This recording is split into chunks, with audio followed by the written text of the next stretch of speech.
तो dear student, पिछले video में हमने पढ़ा था एसेक्सुअल रिप्रोडक्शन के टाइप। ठीक है, इसमें फिजन में अपने बाइनरी फिजन पढ़ लिया था। अब पढ़ेंगे फिर मल्टीपल फिजन यानी बहुविखंडन। तो देखो बहुविखंडन से नया जीव कैसे बनता है। ठीक है, बहुविखंडन। ठीक है, सेकेंड है आपका मल्टीपल फिजन।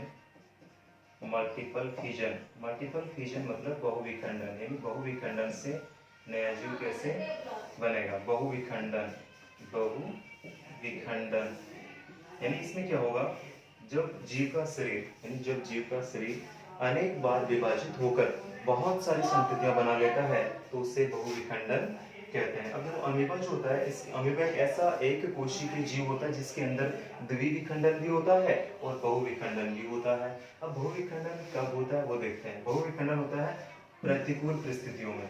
ठीक है, तो हम देखते हैं अमीबा में बहुविखंडन कैसे होता है। तो देखिए अमीबा में बहुविखंडन, अमीबा में बहुविखंडन, अमीबा में बहुविखंडन यानी अमीबा में बहुविखंडन प्रतिकूल परिस्थितियों में होता है। देखो एक तो होता है फेवरेबल कंडीशन, एक होती है एडवर्स कंडीशन।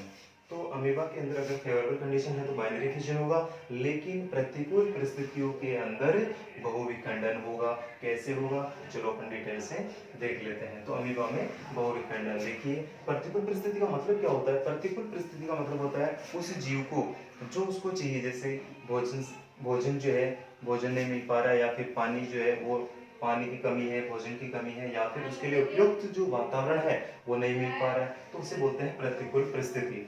तो ये क्या करता है अमीबा प्रतिकूल परिस्थिति के अंदर यानी एडवर्स जो कंडीशन आती है उसमें क्या करता है, अपने आप को प्रतिकूल परिस्थिति से बचाने के लिए अपने चारों तरफ 3 कवर बना लेता है। जैसे मान लेते हैं ये अमीबा है, ठीक है, ये इसके अंदर बहुत सारे न्यूक्लियस मान लेते हैं। ठीक है, ये आपका अमीबा है। इसमें क्या होता है, अपने चारों तरफ ऐसे 3 आवरण बना लेता है ऐसे। ठीक है, 1 2 और ये तीसरा। ठीक है, ठीक है, ये अमीबा क्या करता है, अपने आप को प्रतिकूल परिस्थितियों से बचाने के लिए 3 आवरण बना लेता है। 1 2 3। इन तीनों आवरण को बोलते हैं, देखो इनको पुट्टी बोलते हैं। ठीक है, सिस्ट, और ये पूरी सिस्ट वॉल हो गई, सिस्ट वॉल। यानी अमीबा प्रतिकूल परिस्थितियों से बचने के लिए अपने चारों तरफ एक त्रिस्तरीय, ठीक है, 3 लेयर्ड त्रिस्तरीय क्या करता है, एक आवरण बना लेता है जिसे सिस्ट कहते हैं, पुट्टी कहते हैं। और सिस्ट के बनने की जो प्रोसेस होती है, सिस्ट जो है, इस सिस्ट के बनने की जो प्रोसेस है, पुट्टी के बनने की जो प्रक्रिया होती है उसे एनसिस्टमेंट बोलते हैं। एनसिस्टमेंट यानी पुट्टी भवन कहते हैं। तो देखो पुट्टी भवन कहते हैं। तो अमीबा क्या करेगा, अपने चारों तरफ 3 स्तर बना लेगा।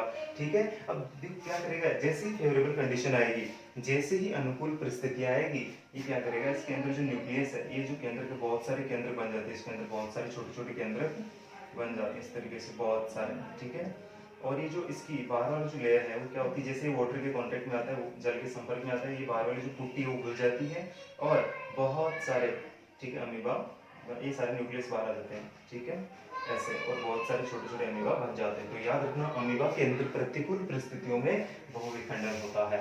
ठीक है, तो ये हो गया आपका। अब देखो ये जो बने हैं, ठीक है, इनको अपन क्या बोल सकते हैं, सूडोपोडियोस्पोर बोल सकते हैं। ठीक है, ये जो नए अमीबा बने इनको सूडोपोडियोस्पोर, तो सूडोपोडियोस्पोर, सूडोपोडियोस्पोर इनको बोलते हैं सूडोपोडियोस्पोर। तो ये क्वेश्चन तो याद रखिएगा, अमीबा में प्रतिकूल परिस्थितियों के अंदर क्या होता है, बहुविखंडन होता है। ठीक है, आगे देखिए, यानी जो पुट्टी बनी थी वो जैसे मान लीजिए जल के संपर्क में आएगा, वो पुट्टी घुल जाएगी और जो केंद्र को बाहर निकल जाएंगे और नए अमीबा बना लेंगे।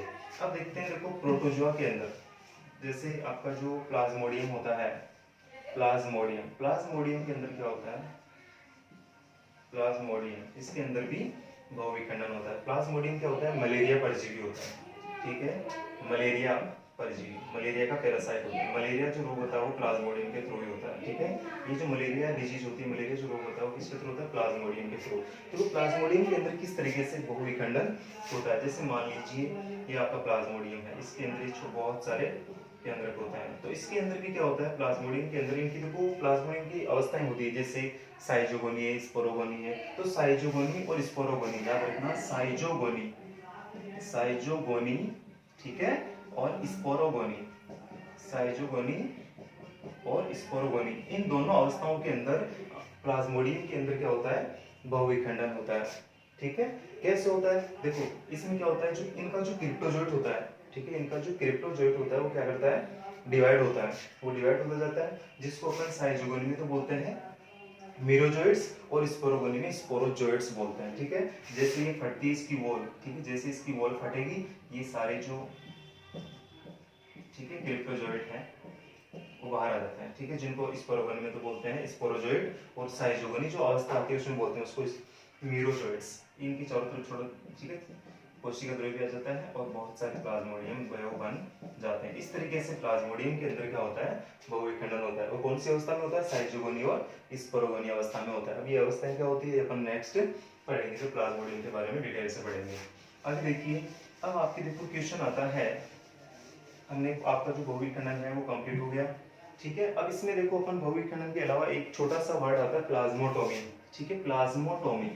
तो प्लाज्मोटोमी का मतलब क्या होता है, प्लाज्मोटोमी ये किसमें होता है, प्लाज्मोटोमी किसमें होता है, देखो प्लाज्मोटोमी जो होता है, ठीक है, ये जो मल्टी न्यूक्लिएटेड मतलब जिसमें बहुत सारे केंद्रक होते हैं, ये मल्टी न्यूक्लिएटेड जीवों के अंदर होता है। जैसे एग्जांपल देखते हैं इसके, ओपेलाइना, एग्जांपल है इसका ओपेलाइना, ओपेलाइना। ठीक है, तो प्लाज्मोटोमी में क्या होता है, जो बहुकेंद्रीय जो जीव होते हैं जिसमें बहुत सारे केंद्रक होते हैं, उनके अंदर ये होता है, इनमें क्या होता है, केंद्र का विभाजन नहीं होता, केवल कोशिका द्रव्य का विभाजन होता है। प्लाज्मोटोमी एक ऐसी विधि होती है जिसके अंदर केंद्र का विभाजन नहीं होता, केवल कोशिका द्रव्य विभाजित होता है।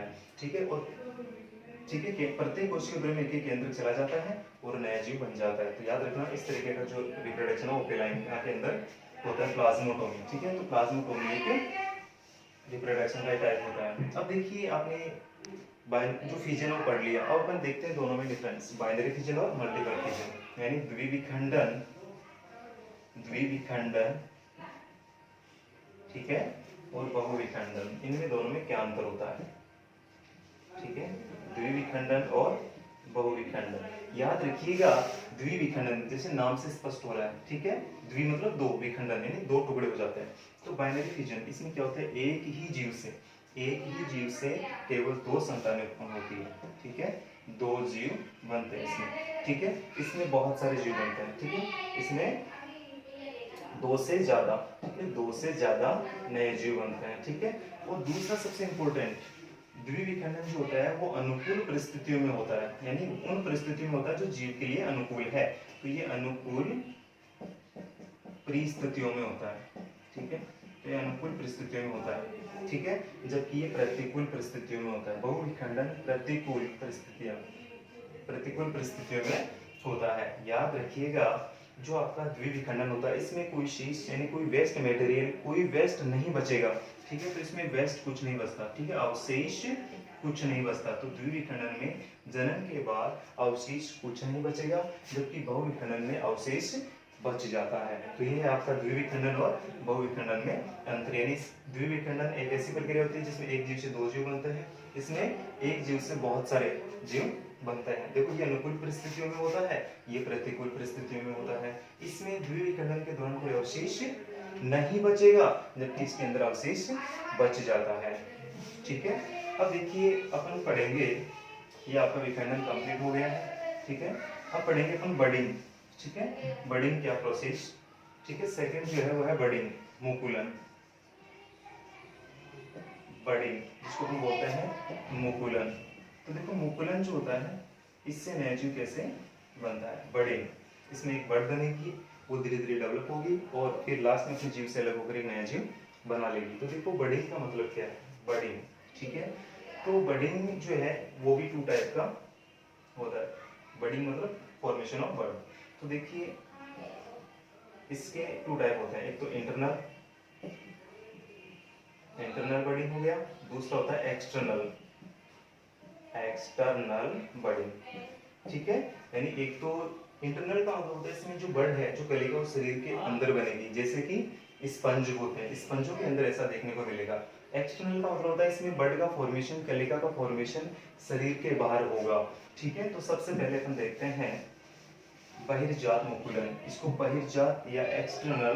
ठीक है, फर्स्ट है आपका बडिंग का फर्स्ट जो टाइप है वो है एक्सटर्नल या एक्स। ठीक है, इसको एक्सोजेनस भी बोलते हैं। तो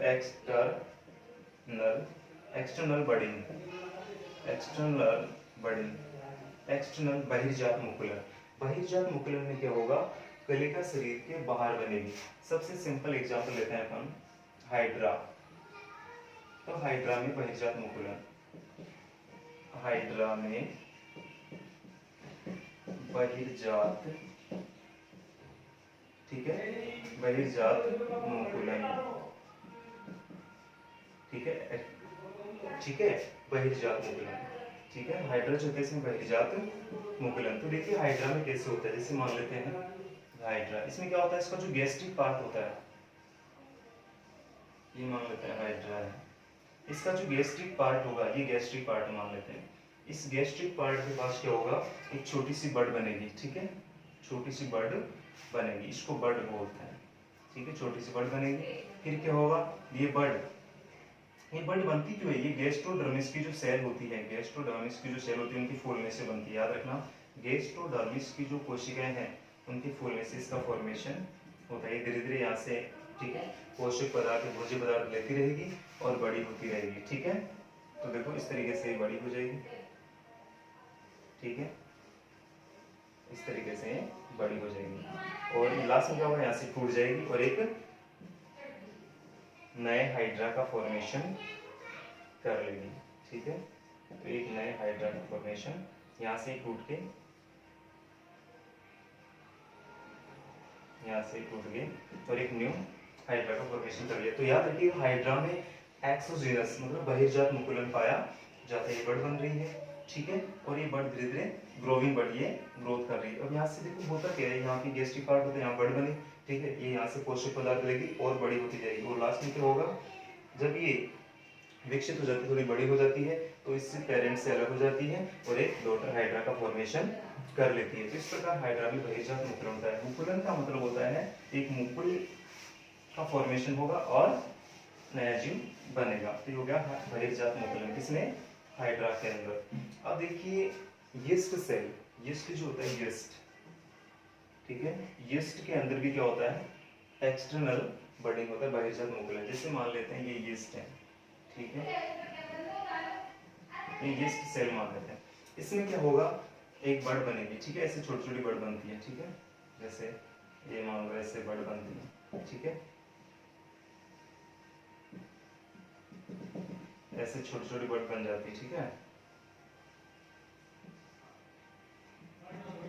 तो देखो यीस्ट के अंदर क्या होता है, एक छोटी सी बड बनती है, उसमें केंद्र चला जाता है और वो एक नया यीस्ट बना लेता है। अगर मान लीजिए बहुत सारी बड मिलकर ये जुड़ी रहती है, ठीक है, अगर मान लीजिए जो बड बन रही है वो आपस में जुड़कर एक चेन बना लेती है, एक श्रृंखला बना लेती है, तो उसे बोलते हैं सूडोमाइसीलियम। उसको बोलते हैं सूडोमाइसीलियम, माइसीलियम, ठीक है, सूडोमाइसीलियम, सूडोमाइसीलियम बोलते हैं। तो याद रखिएगा ये होता है एक्सटर्नल बर्डिंग इन यीस्ट। आगे देखते हैं अपन, अब देखो स्पंज के अंदर भी एक्सटर्नल और इंटरनल दोनों होते हैं, ठीक है। तो एक्सटर्नल और इंटरनल बर्डिंग, अब देखो ये दोनों होंगे स्पंज के अंदर, यानी जो स्पंज होते हैं स्पंज के अंदर, एग्जांपल स्पंज, स्पंज में एक्सटर्नल भी होगा और इंटरनल भी होगा, स्पंज। तो स्पंज देखिए सबसे पहले हम देखते हैं जैसे साइफा, साइफा जो होता है, साइफा के अंदर क्या होता है, बहिर्जात मुकुलन होता है। कैसे, ऐसे, जैसे मान लो ये साइफा है, ये इसका सबस्ट्रेटम, ये आधार मान लेते हैं, ये इसका सबस्ट्रेटम है, यहाँ से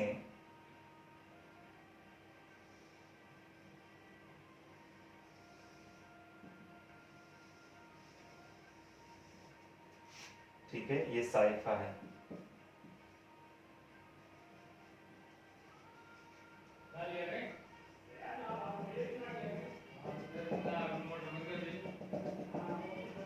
ये इसका सबस्ट्रेटम है, ये आधार है, ठीक है, ये कलिका है नहीं, ठीक है, और इसमें देखो बाहर की तरफ ऐसे स्पिक्यूल्स रहता है, ठीक है। तो साइफा के अंदर ही क्या होता है, बहिर्जात मुकुलन पाया जाता है।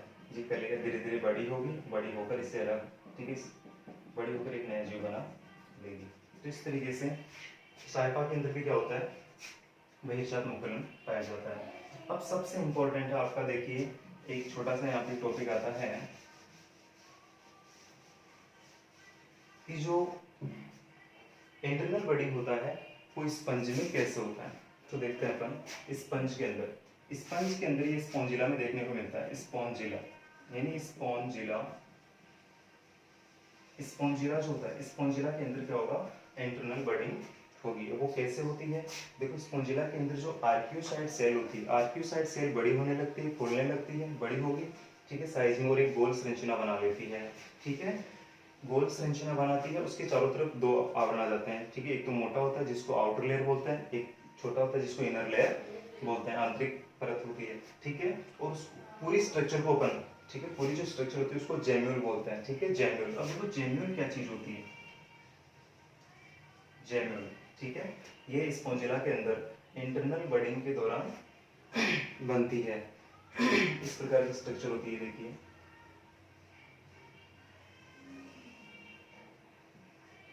इस तरीके की स्ट्रक्चर होती है, ठीक है, इसको बोलते हैं अपन जेम्यूल। देखो इस पे प्रतिकूल परिस्थितियों कोई इफेक्ट नहीं पड़ता। जेम्यूल जो होता है इसको स्पंजों का बीज भी कहते हैं, सीड ऑफ, तो सीड ऑफ स्पंज, तो याद रखिएगा यहाँ पे स्पिक्यूल्स होते हैं इस तरीके से, ठीक है, ये स्पिक्यूल्स होते हैं।